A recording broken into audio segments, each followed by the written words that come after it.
I think a lot of the whole thing was just to give us a little space.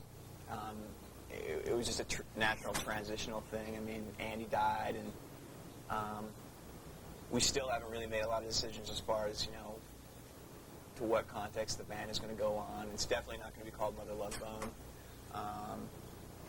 And I think there were people at Polygram, and including us, that felt really strongly about having the record out, because we basically spent the last 2 years of our lives, working on getting to that point. So,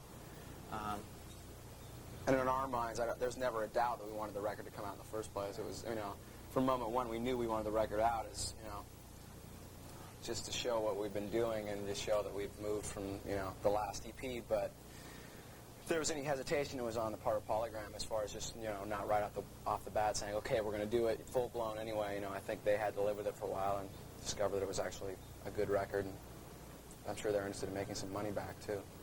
Okay. What do you guys plan to do the remaining 4 of you? Do you have like a mapped out, say, next 6 months to get together? Or? I think the status of the band right now is a little bit up in the air, just in the sense that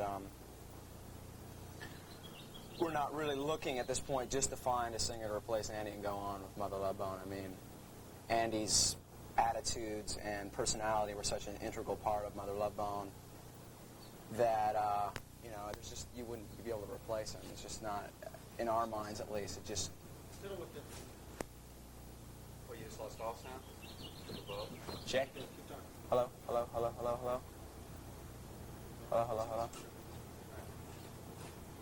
So just pick it up on Andy's personality. Okay.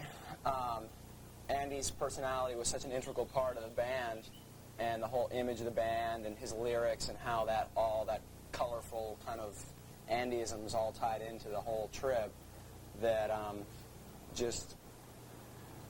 we decided that it just wouldn't be right just to go on and just find some other long-haired rock guy to be the singer. And so at this point, I think everyone really wants to kind of just take a break, for one, considering we have really just pounded our asses for about 2 years, and just kind of let things happen naturally to a certain extent to see where we want to go with it.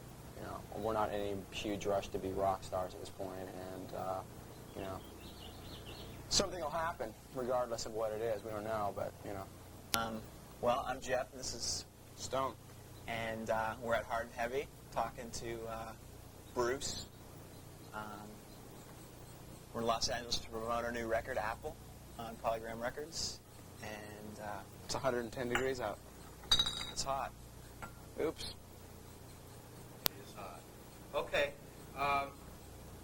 Last time I talked with anybody about Mother Love Bone Unofficial kind of stance, no one knew what was going on. I mean, the record was done, your singer had deceased, no one knew if they were going to promote it, wait, let it sit, and then all of a sudden, boom, it's out, and there's a big push on it. What kind of made you go with this decision now and go ahead and give it full force promotion now? Right. Well, what is the promotional plan then? It seems pretty intense, like there's going to be a lot of work done on it. I don't think out in everyone's face. Yeah, I mean we, Stone and a friend of ours, Josh, just got done finished shooting a bunch of storyline shots for a video for Stardog Champion, and it'll include a lot of existing live footage that was shot in the last year or so, and so that'll be a promotional tool, and they're releasing Stardog as a single,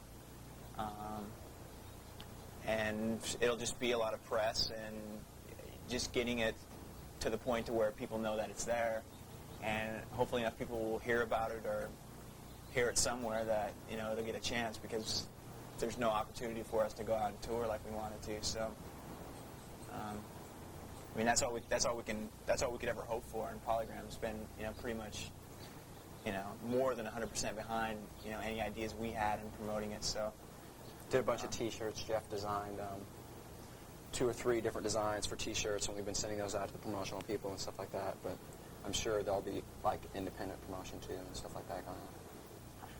We definitely feel confident, in what we're doing individually, and what we're writing individually, and we've always kind of made things happen, in everything that we've done. So as far as that goes, we're just going to let it take a natural path and see where we are in a couple months. It did seem like everybody in the band was aware of his problem, but almost that they were under the impression that he'd gotten it under control. So, I mean, how surprised were you when he did die? Or did you expect it? Did you think everything was okay at that point? I mean, I think we were surprised because he had been doing so well. I mean, as long as I've known the guy, there's always been, shades of, just different times where he wasn't comfortable with himself and things went wrong. But, even in the past year, he seemed a lot more solid than, the previous 4 or 5 that I'd known him. And especially the last 4 months, he didn't drink. He was completely clean. He was working out. Just seemed totally focused. He was writing a lot of new material. I mean, he probably wrote 15 songs or 20 songs in the last 3 or 4 months that he was alive. So to that extent, we were really surprised. But at the same time, we knew that, he had problems with certain